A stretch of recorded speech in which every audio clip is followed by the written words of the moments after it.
Entramos en la tercera hora de programa, entramos en la zona mixta, ya sabéis, este espacio donde comentamos las mejores jugadas, hablando con un poco de lenguaje deportivo del sermón de esta mañana. Un sermón de esta mañana que, os voy a decir, qué bonito milagro, qué bonito milagro.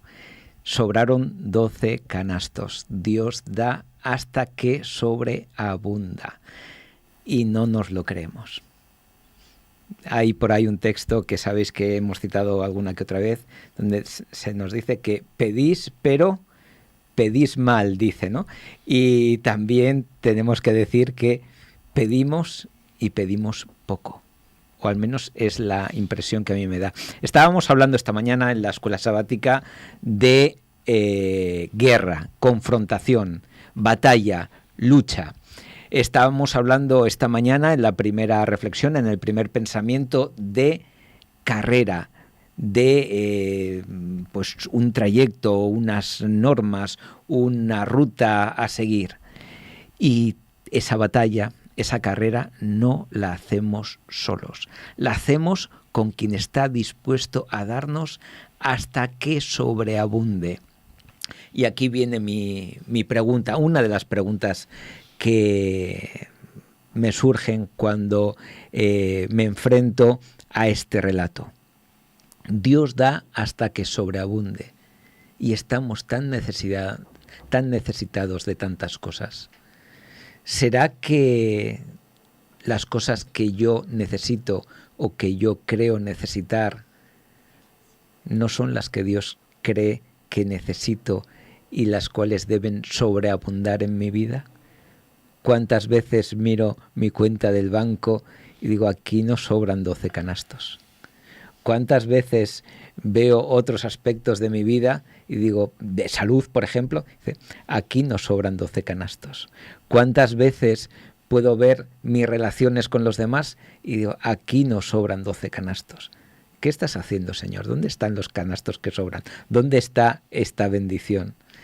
Y a veces, pues yo no sé si es que pues no nos centramos que la guerra que tenemos es una guerra espiritual, que el Señor lo que quiere por sobre todas las cosas es nuestra salvación. ¿Quiere que estemos bien? Claro que quiere que estemos bien. ¿Pero vamos a estar bien? Sabemos que no vamos a estar bien, o no todo lo bien que a nosotros nos gustaría, porque estamos en un entorno de pecado. Estamos en un entorno, como decíamos antes, que aunque nos cuidemos mucho, no estamos exentos de enfermedad. Estamos en un entorno, aunque seamos buenos trabajadores, no estamos expuestos a un despido o a unos sueldos que no se corresponden con la calidad de nuestro trabajo. Y entonces, ¿qué esperamos? Y el pastor, que se lo tengo que preguntar, porque yo no tengo claro si es Narcis, si es Narcís, he oído hablar a gente y lo ha pronunciado de las dos maneras. Nos hacía un segundo llamado, nos centraba la atención en ese milagro, pero nos centraba la atención no sobre los que lo recibían, sino en los que colaboraban en que ese milagro se produjese, en los discípulos.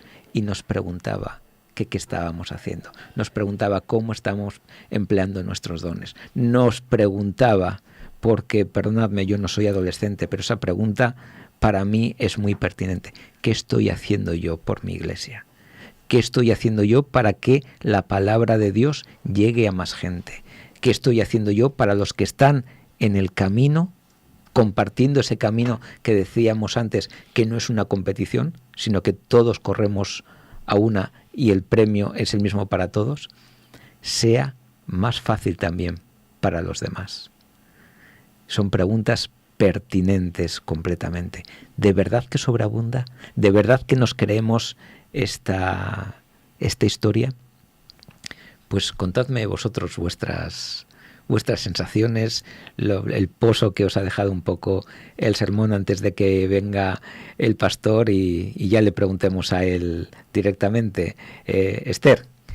Uh-huh. A mí me ha hecho pensar esta idea, ¿no? Hilando lo que acabas de comentar, la idea del niño y su cestita, ¿no? Con los panecitos. Qué gráfico que haya traído los panes y las latitas, ¿no? Para que viéramos en realidad lo pequeño que era aquello, ¿no?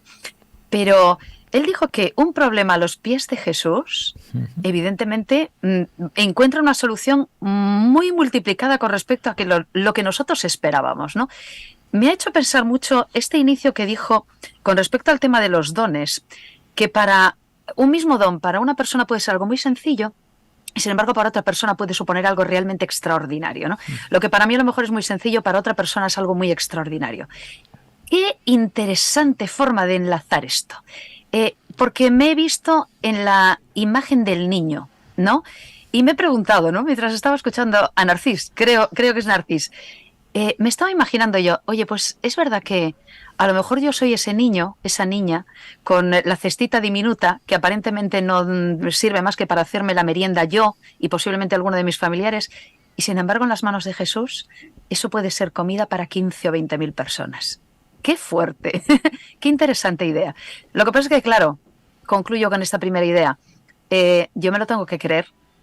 El niñito que se acercó, seguramente en un principio no lo había pensado, pero cuando lo puso a los pies de Jesús, supo que eso iba a servir para algo. Quizá no supo que iba a servir para tanto, pero él fue con la fe de que eso podía ayudar. Y esta es una idea francamente valiosa. Qué bueno. Richard. Pues así de inicio, en base a lo que el comentario que tú decías, hasta que sobreabunde. Como siempre, todo depende del punto de vista, ¿verdad? Cuando miro mi ombligo, pienso, allí comieron 15.000 personas, nada más. Comieron, se fueron y al día siguiente volvieron a tener hambre. Las 12 cestas no se les dieron a ellos. Ninguno salió allí con su comida para 2, 3 días, una semana. A veces nosotros esperamos que cuando Dios nos dice que sobreabunde, sean bendiciones que nos dé a nosotros para que nosotros acumulemos y que haya para nosotros. Dios proveyó para que comieran 15.000 personas allí, y con esas 12 cestas comieron muchos más de los pobres que estaban por las aldeas. Quizás que la forma que Dios tiene de sobreabundar difiere de mi forma de sobreabundar. Muy bien. Y lo que hace falta es que yo cambie mi punto de vista, mi objetivo, en lo que yo espero que sea el sobreabundar.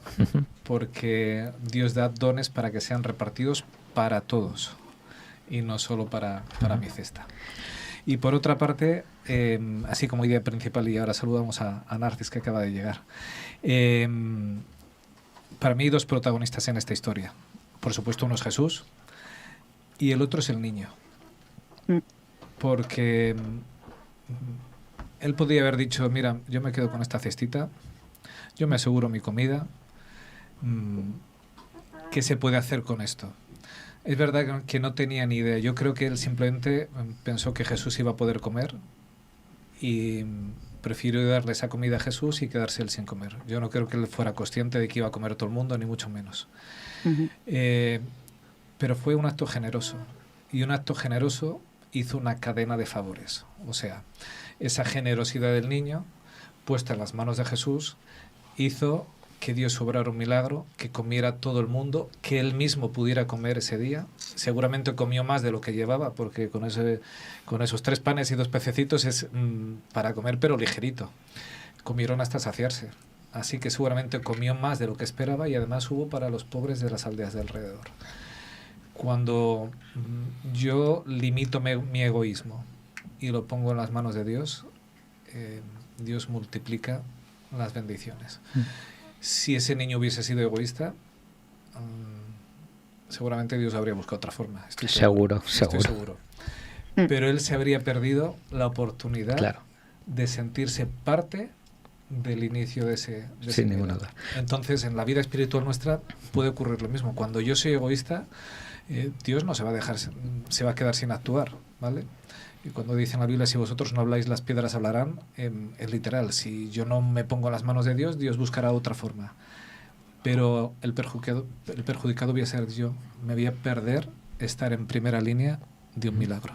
Pues como decía Richard, ya está con nosotros Narcis o Narcis, ¿cómo se dice correctamente? Como Manolo. queréis, en verdad sería Narcis. En rumano Narcis. es Narcis. Así que... Narcis. Pues ya lo tenemos. Ninguno de los tres habíamos acertado. Pero, ¿eh? no, pero en valenciano, porque es un nombre valenciano, Narcís, Narcís. Narcís sería, pero bueno. O sea, depende. que tampoco hubiésemos acertado. Así que estupendo. Lo primero, gracias por el sermón, gracias por aceptar la invitación, no solamente de nuestra iglesia, sino también de la zona mixta. Bueno, gracias a Dios, porque nosotros al fin y al cabo respondemos al llamado que Dios nos hace siempre, y fue un placer la otra vez estar en la zona mixta, y ahora desde luego tenía ilusión de poder llegar aquí también. Muy bien, pues nos has hablado esta mañana, ya sabes que nosotros mientras tú subes ya vamos avanzando alguna de las ideas que nos ha sugerido tu sermón. Nos hablabas esta mañana de un milagro espectacular por varios motivos. Uno, que ya había salido aquí a la palestra, un poco es por esa exuberancia que tiene Dios cuando hace las cosas, es decir, el sobreabundar. Yo te digo, yo no veo la sobreabundancia. Yo veo que estamos en un mundo muy necesitado, en un mundo de muchas carencias, en un mundo de personas fieles que lo pasan mal a muchos niveles. ¿Dónde está esa sobreabundancia? Pregunta sencillita para comenzar. Aquí siempre. Yo sí que creo que hay necesidad, pero cuando hay fe, Jesús dice, si tuvierais la fe de un grano de mostaza, le diríais a ese monte que se mueva. Y cuando es la voluntad de Dios, cuando nosotros ponemos fe, la experiencia que yo he tenido por lo menos es los medios salen, los medios se encuentran. Y nosotros no es que estemos siempre ahogados y que no lleguemos. La sobreabundancia, yo estoy convencido de que llegará en algún momento. Es también profético, ¿no? Se tiene que levantar una generación que predique el Evangelio de tal manera que llegue a todas las partes del mundo, que cumpla esa profecía que es la profecía de Apocalipsis para que Jesús vuelva. Tiene que haberla. Hoy en día es verdad que, fíjate tú, es como uno aquí, uno allá, hay un ministerio aquí, un ministerio allá, pero no hay sobreabundancia. Quizá tampoco hay tantos discípulos, quizá tampoco hay tantas personas que fielmente, ciegamente entreguen a Jesús. Esos panes, esos peces, no sabría darte la respuesta, pero yo creo que ojalá cada vez hubiera más discípulos, porque Jesús no trabaja con uno. Es decir, imagínate, como Andrés me ha traído el niño, yo y Andrés vamos a hacer el milagro. No, Jesús trabajó con los 12, incluso con los incrédulos. Pero Jesús tenía 12 discípulos en aquel momento. Nosotros hoy, ¿cuántos discípulos tenemos en las iglesias? ¿Cuántas personas buscan ser discípulos plenamente? Las hay, pero no tantos como asistentes, quizá, no tantos como miembros nominales, no sé cómo decirlo. Hay una diferencia clave aquí. Ojalá la sobreabundancia llegue pronto y no demos abasto. Es lo que decía también en el sermón. A mí no me ha pasado hasta ahora que me venga alguien pastor. Hago demasiado poco en la iglesia. Pastor, dame alguna responsabilidad más, porque es que es al revés, esa es la triste realidad. También estamos en el tiempo profético de la Odisea. Curiosamente, la segunda venida será cuando coincide con el final de este momento profético que es la Odisea, porque se caracteriza por indiferencia. Ojalá fueras caliente o frío, pero estás ahí en medio. Estás esperando, estás recostado. Sobreabundancia habrá cuando un pueblo, que yo creo que lo hay, pero se multiplicará, creo yo. Los discípulos atraen otros discípulos al fin y al cabo. Cuando un pueblo... cuando el pueblo de Dios conteste a la invitación que tiene para todos nosotros, que es de hacer ser discípulos de Jesús, poner en sus manos, ¿no? Y utilizar. O sea que más o menos, si no te he entendido mal, es que nosotros nos estamos comiendo los panes y los peces y nos estamos poniendo en manos de Jesús. Como iglesia, posiblemente. Como iglesia yo creo que nos estamos comiendo los panes y los peces. En la iglesia hay discípulos, pero cuántos discípulos hay y cuántos miembros hay. Y esto no es un ataque, no todos, porque cada uno tiene sus circunstancias, pero es verdad que la realidad es la que es. Las iglesias, las que yo conozco, yo insisto, Murcia no lo conozco tanto, pero las iglesias no es que sea un sitio donde todo el mundo sea muy activo. Esa es la triste realidad. Pero sí, quizá no estemos comiendo el pan. Me gusta esta expresión. De todas formas, Dios hace los milagros cuando cree que tiene que hacerlos. Sí. Y cuando hace milagros de estos de sobreabundancia, yo veo que es en respuesta a una situación específica y a una entrega total. Yo en la Biblia veo dos casos de estos. Uno es el de los panes y los peces, y otro cuando Elías huye y se va donde aquella mujer... ¿La viuda de Sarepta, dices tú? No. Viuda de Sarepta. No, era Sirofenicia. Sirofenicia. La Sirofenicia. Que no tenía ya aceite, ¿os acordáis? No tenía aceite y le dio a Elías lo único que le quedaba, la última torta. No le dio más, le dio todo lo que le quedaba. Y hace el milagro. Y tuvieron aceite para dar y regalar. Que al precio que está hoy en día, ¿eh? No, esto era broma. Cuando uno entrega absolutamente y más todo, hubiese hecho si más vasijas hubiese tenido, ¿no? Sí. Cuando uno entrega absolutamente todo y lo pone todo en manos de Dios, Dios responde. El problema, que por ahí es lo que tú decías, es que nosotros no ponemos todo en manos de Dios. Nosotros tenemos 5 panes y le decimos, toma Señor, te damos un pan, haz con esto lo que puedas. Entonces Dios muchas veces responde en base a a nuestras expectativas, lo que nosotros damos. La forma de actuar de Dios también depende mucho además de las circunstancias externas, de mi forma de entender el Evangelio, de mi forma de ponerme en disposición. Y Dios responde así. Y también uniendo, ¿no?, lo que tú dices, Elías huye y él se cree que es el único. Se cree que es el único profeta de Dios que queda. Y fíjate, él no está solo, ni mucho menos. 700 hay que no han doblado su rodilla y es como, ¿dónde están? Quizá no los vemos, ¿no? Y es lo que tú dices, ¿dónde está la sobreabundancia? Sí que quizá esto sea difícil de explicar, pero yo sí que veo interés, veo preocupación y veo personas que se están moviendo por causa de Dios. Cada vez más.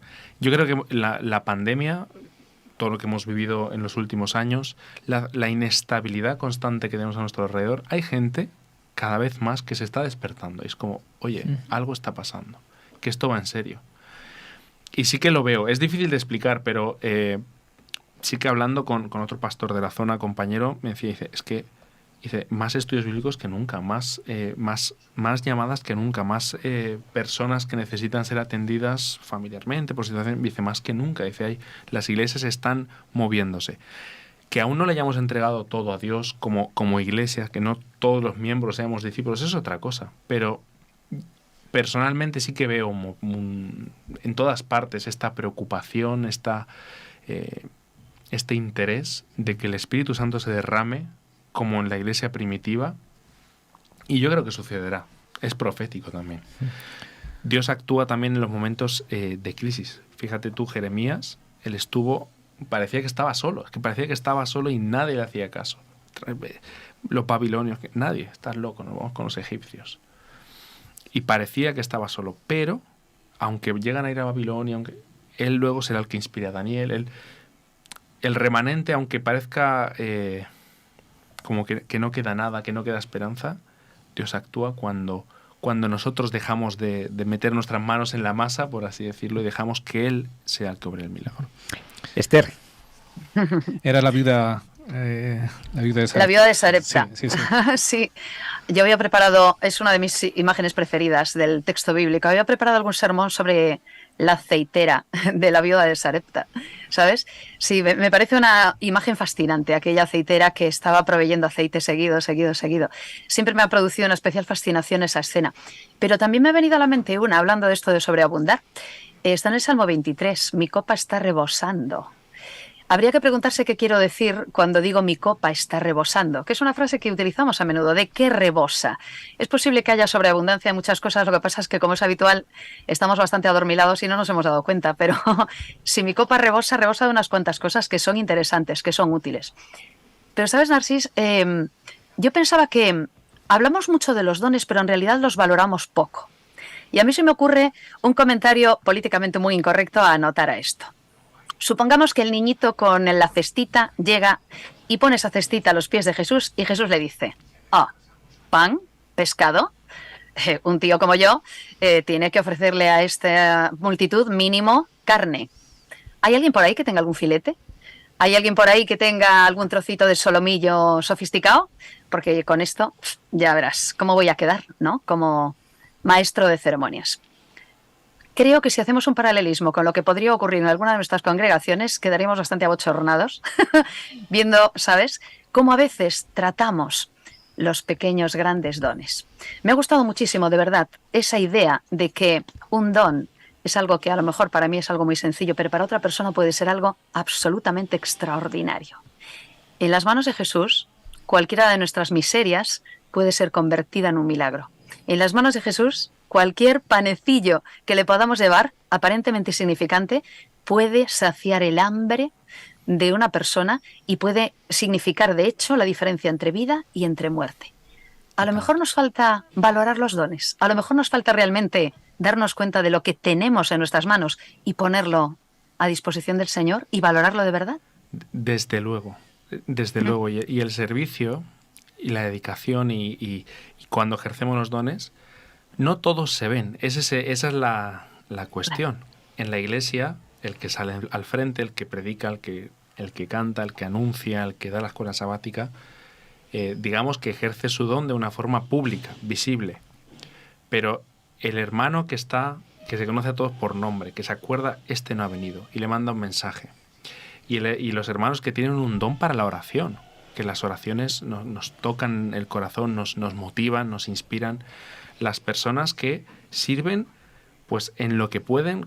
Yo siempre he pensado, ¿no? Digo, ¿qué voy a hacer yo cuando sea mayor? Porque pareciera ser que en la iglesia, cuando más mayor te haces ya, como ¿qué hago? Digo, no puede ser que llegue un tiempo en el que te jubiles de la iglesia. Quizá el servicio cambie, pero los dones que tengamos los tenemos que seguir poniendo a disposición de Dios. Aquí en cámara sois 2, 3 con Esther. Uh-huh. Detrás de cámaras hay dones sirviendo a Dios. Hay personas que saben hacer ciertas cosas que para alguien sería impensable. ¿Qué es esto de las cámaras y cómo se mueve? Eso es un don. Y permitidme que lo diga así, vuestro ministerio es igual de importante que el de ahí atrás, las dos personas que me han recibido. El de ellas más. O más. El de ellos más. o más. Y más sí, que el mío. Y más que...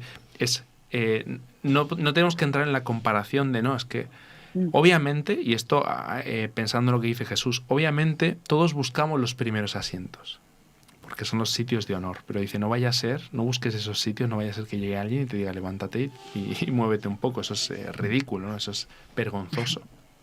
No vaya a ser que pensemos que somos imprescindibles, porque nadie es imprescindible, y no vaya a ser que pensemos que lo que yo sé hacer no lo sabe hacer nadie más. Dios tiene a su gente, y Dios tiene a su gente sirviendo muchas cosas que nosotros quizá ni siquiera vemos. Y en la iglesia muchas veces no nos damos cuenta de que falta una persona o falta un servicio que se hacía hasta que ya no está. Un detalle, ¿no? Que justo la semana pasada pasó en la iglesia, yo estoy en Torrevieja de pastor, llegamos a la iglesia y no había agua. Y fue como, qué raro, ¿cómo que no hay agua? En el sentido de agua para beber, agua potable. Botella de agua. Aquí en la Comunidad Valenciana no se bebe el agua del grifo. Y fue como, uy. Y claro, justo ese sábado no venía el primer diácono, que es el que siempre se encarga. Claro, nos dimos cuenta que no había agua en el momento en que no estaba la persona que lo hacía. Y a veces pasa esto, ¿no? No nos damos cuenta de lo importante que es algo hasta que no está. Y tenemos que apreciar, tenemos que tener en cuenta, y incluso eso es un don, apreciar lo que las personas hacen, agradecer. Es que hay tantas cosas que podemos hacer por los demás, tantas cosas para fortalecer, no me sé la palabra ahora, pero el cuerpo que es la Iglesia, hay tantas cosas que podemos hacer, pequeñas, pero es que se tienen que hacer. No, es que yo no sé hacer nada. Algo sabes hacer. Estoy seguro que si una persona que nos está escuchando dice, no, es que yo no sé hacer nada, ve a hablar con el pastor y di, mira, pues yo, este es el tiempo que tengo, esto es lo que más o menos sé hacer, esto es lo que he servido. Oye, quizá no sé hacer nada, pero quiero aprender, quizá tengo esa inquietud. Pero sirvamos en la Iglesia. No esperemos que los cambios se realicen solos. Imaginaros en la situación de los panes y los peces. ¿Qué vamos a hacer? ¿Dónde? Pues no hay comida. Bueno, pues que se vaya cada uno a su casa y Jesús a ver qué hacemos nosotros, ya nos apañaremos. Porque para 5.000 no, pero para 12 encontraremos algún sitio para comer. Claro, si nosotros esperamos que todo caiga del cielo, como el que dice, pues no vamos a ninguna parte. Yo, Narcís no me conoce y no sabe pues con quién trata. Entonces yo le voy a confesar que la primera pregunta que le hice era una pregunta trampa. Una pregunta trampa porque yo creo que no hay sobreabundancia. Me voy a contestar a mí mismo, sí, siendo muy válida tu respuesta también. No hay sobreabundancia porque estamos mirando mal. Porque miramos lo que decíamos al principio, quizás la cuenta de banco, quizás mi estado de salud, quizás mis relaciones con los demás, no lo sé. Jesús no creo que esté buscando que todos los miembros de su iglesia sean ricos, al menos materialmente, o que sean los que mejor salud tienen o los que más contactos tienen. Yo creo que Jesús lo que está buscando son obreros dispuestos y yo sí que veo sobreabundancia. No la que quizás nos gustaría a ese nivel de la lluvia tardía, ese nivel de acción al máximo del Espíritu Santo, pero yo cuando me voy a permitir que, claro, hable por mi experiencia personal. Yo cuando veo que mi hija ha decidido servir al Señor, ha dado el paso del bautismo y está involucrada en las actividades de la Iglesia, permitidme, ¿cuántos millones vale eso? No tiene precio. ¿No es sobreabundancia? No tiene precio. No es sobreabundancia. Claro que hay sobreabundancia, claro que la hay. Y coincido contigo. ¿No la hay tan plenamente como debiera haberla? Por supuesto. Pero ¿el fallo está en Dios o el fallo está en nosotros? Y es verdad que luego hay una época profética, histórica, donde va a haber otro tipo de sobreabundancia cuando el Espíritu Santo se revele de una forma, digamos, plena. Exactamente. Pero si queremos ver, si queremos mirar, si sabemos mirar, claro que hay sobreabundancia. Cuando un alma es ganada para Cristo, no sobreabunda. En este mundo donde lo que hay es pecado, lo que hay es maldad. Es un milagro. Totalmente. Yo lo veo así. Yo siempre he pensado, digo, 2023. Y en las iglesias en las que estoy, en las iglesias que veo, digo, que la iglesia siga funcionando, que las personas dediquen su tiempo, su dinero, su esfuerzo. Digo, es un milagro. Cada sábado nos reunamos, que cada sábado tengáis esto. Esto es un milagro. Que cada sábado podáis tener no solo los medios, porque bueno, dices, no, pero el potencial humano, el capital humano, por así decirlo. Y el compromiso que tienen estos señores que llevan 6 años seguidos. El compromiso y yo creo que esto es sobreabundancia, desde luego. No sé si lo has marcado en el sermón, pero yo te lo cojo así. Hay una diferencia entre dones y dones espirituales. Tú nos has marcado que dones espirituales son regalos que Dios nos da, que son para los provechos de los demás y que edifican a la iglesia. Y me ha gustado las 3 cosas bien marcaditos, porque cuando algo nos lo regala Dios es para compartirlo, para dárselo a los demás, para edificar. Y yo en una espinita sí que tengo clavada en el corazón, porque durante años he estado preparando la música.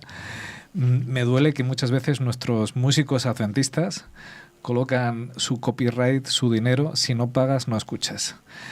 Y tendrán su don de la música, cantarán muy bien, pero no sé si vais a estar de acuerdo conmigo, esto no es un don espiritual. Si tú has recibido ese regalo de Dios para alabar a Dios, hazlo libremente. Si no, si haces negocio con ello, será un don, pero no un don espiritual. Para mí hay una diferencia entre destrezas, tocar el piano. Tú desde pequeño le dedicas las horas necesarias, tú vas a las clases necesarias y practicas, y tú desempeñas la destreza de tocar el piano. Tocar el piano, y yo coincido contigo, y espero que saber expresarme bien. Tocar el piano, entre comillas, cualquiera puede tocar el piano. Pero no cualquiera utiliza una destreza para servir a Dios, y no cualquiera convierte una destreza que pueda tener en un don espiritual. Y no cualquiera ha recibido de Dios. Hay personas que quizá toquen el piano de una forma maravillosa y en la iglesia sirven en otra cosa. De hecho, esto tuve una experiencia personal. Una persona que venía a la iglesia y él justamente era músico, y era como, y él no tocaba nunca en la iglesia, y él no participaba activamente de la música en la iglesia, hacía otras cosas, pero digo, ¿pero por qué no? Digo, pero si eres un profesor de música. Y dice, es que ese es mi oficio. Dice, yo no quiero hacer el sábado lo que hago los otros 6 días de la semana. Dice, y esa es mi profesión. Dice, pero mi servicio a Dios, y él servía en otras áreas de la iglesia. Y claro, se puede entender, hay gente que dirá, ay, qué mal, hay gente que dirá, qué bien. Bueno, en su caso él lo entendía así, lo sentía así, pero hay una diferencia entre destreza, aprendible, incluso podríamos decir, y don espiritual. Y coincido contigo. Esta es una batalla que ya sabemos que tiene Richard, que tenemos que pinchar mucha música evangélica estupenda, que está libre de copyright, y la nuestra, que nos gustaría pinchar más, no podemos porque nos bloquean, porque no se paga por ello. Y a mí, cuando alguien cobra por algo que ha recibido gratuito de Dios, alabará a Dios, cantará en nombre de Dios, pero a mí me duele que no se lo imagina nadie. Es una espinita, por eso digo, es una espina personal. Sí.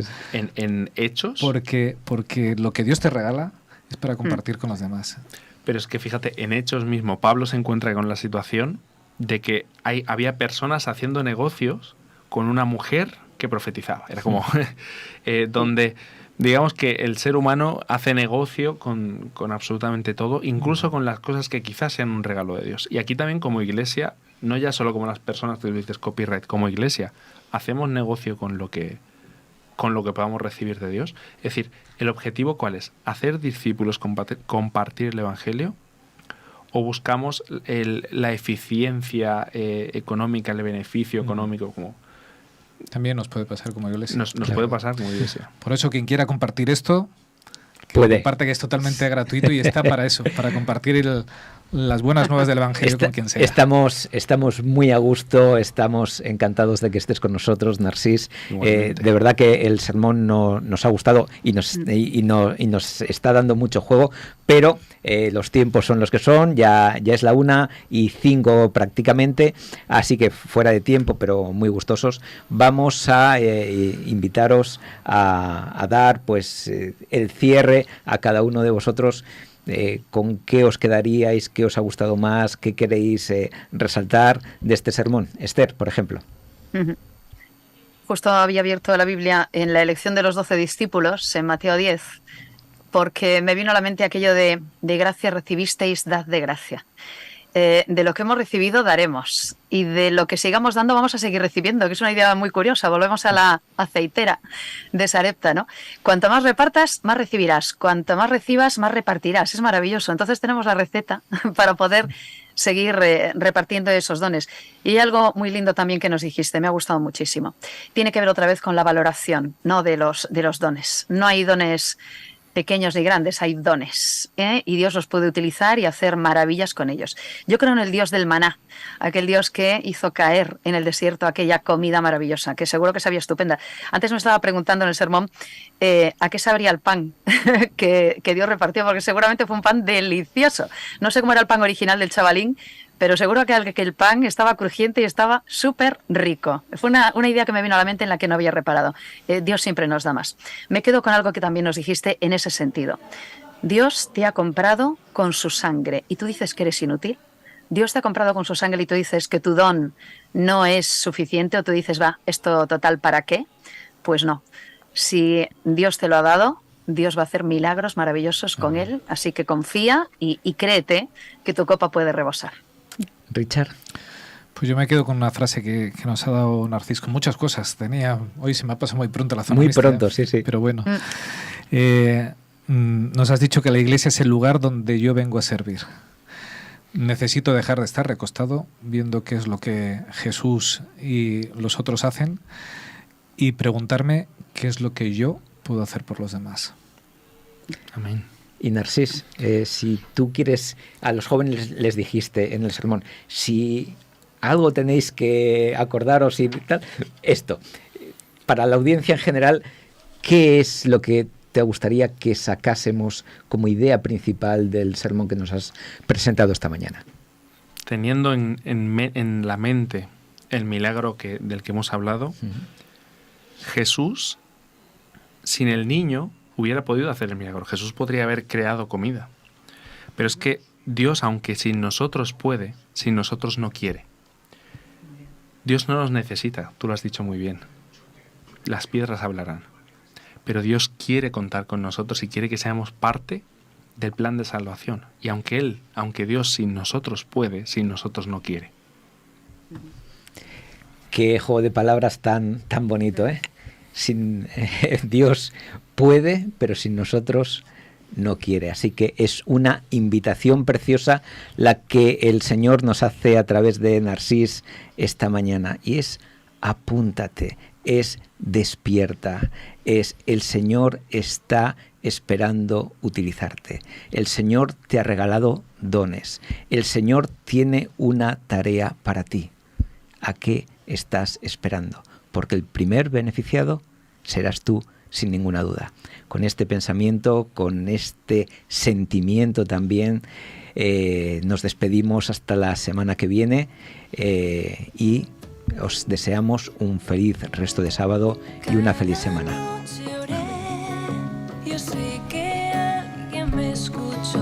Feliz semana y feliz Día del Explorador. Siempre dispuestos. Siempre dispuestos. No hay miedo en mi interior, aunque haya tanto que temer. Moverás montañas porque Dios te da el poder. Habrá milagros hoy si tienes fe. La ilusión no ha de morir. Un gran milagro hoy al fin veré. Si tienes fe, el Señor lo hará. Lo hará si tienes fe. Malos tiempos son, la convicción flaquea ya, la